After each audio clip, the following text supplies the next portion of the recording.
चित्तौड़गढ़ के शासक राव रतन सिंह रानी पद्मिनी के युद्ध का स्वर्णिम इतिहास। वीडियो इस प्रकार है, पूरा देखना कहानी को। राव रतन सिंह चित्तौड़ के शासक थे। 1301 से 1303 तक शासन रहा था। रानी पद्मती राव रतन सिंह की पत्नी थी, वाइफ थी, अत्यंत सुंदरी थी। उसको अलाउद्दीन खिलजी प्राप्त करना चाहता था। अलाउद्दीन खिलजी दिल्ली का शासक था। उन्होंने 1303 में चित्तौड़ पर आक्रमण किया। रानी पद्मती को प्राप्त करने के लिए गुइल वंश के शासक थे राव रतन सिंह, अंतिम राजा थे। उनका इतिहास बहादुर और न्यायप्रिय था। राजा थे, वे कला और संगीत के बहुत सम्मान करते थे। दरबारी राघो चेतन के दरबार में राघो चेतन नाम का एक संगीतकार था। वह काले जादू में माहिर था। राजा रतन सिंह को जब उनकी सच्चाई का पता है। चला तो उन्होंने राघो चेतन को अपना अपमान करके उसे अपने राज्य से निकाल दिया था और वह रानी पद्मती को लेकर आया था।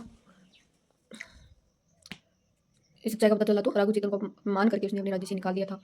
राव रतन सिंह ने चित्तौड़ का युद्ध एक जो वीरों से डटकर मुकाबला किया। सामने चित्तौड़ राजपूत ने राजा रतन सिंह वीरगति प्राप्त हुए। उनके बाद अपने सम्मान और धर्म की रक्षा के लिए रानी पद्मती और अन्य राजपूत महिलाओं ने आग में कूदकर जौहर किया था, अग्नि स्नान किया। ये इतिहास में चित्तौड़ का पहला इतिहास था जिन्होंने अग्नि जौहर किया था। उसके बाद में सवाई माधोपुर में राजा राव हमीर की वाइफ ने किया था। उसने पानी में कूदकर जल जौहर किया था। इसने अग्नि जौहर किया था। तब इसमें एक अग्नि जौहर पूरी संपूर्ण जो आग रावल चारों रतन उनके सिंह साथ मिलकर बेवनी आग में पद्मिनी की कूदकर कहानी के लिए पारस जाना को जाता लेकर है। वो आग में जल गई थी, क्योंकि अपनी इज्जत को बचाने के लिए। ये है चित्तौड़गढ़ के शासन का फाइन फोटो। ये मैं जूम करके दिखा रही हूँ आपको। और मलिक मोहम्मद जायसी में इसकी रचना की गई थी। 2 चौपाई छंद में लिखे गए थे। ये मलिक मोहम्मद जायसी ग्रंथ है। मैं आपको फाइन फोटो दिखा रही हूँ। ये मलिक मोहम्मद जायसी के इतिहास में जो लिखा गया था उन्होंने रानी पद्मती। इसकी रचना सन 947 में मिलती है, किंतु असंभव कारण इतिहास असंभावना से जब बड़ा कारण है। मलिक साहब का जन्म 900 से 906 में हिजरी में हुआ था। भारतीय रानी पद्मिनी रतन सिंह राव रतन सिंह जिनकी संपूर्ण कहानी है चित्तौड़गढ़ के शासन की। चित्तौड़ पर हमला करने का एक ही कारण था, अलाउद्दीन खिलजी को अत्यंत रूपवती होने के कारण पद्मावती को प्राप्त करना था। उन्होंने डेरा डाला था, पूरे किले को घेर लिया था सेनाओं से।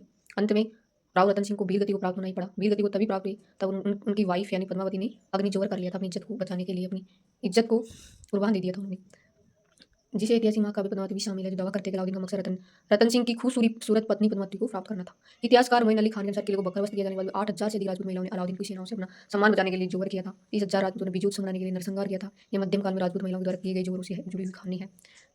गोरा बादल उनके सेना के थे, गोरा और बादल।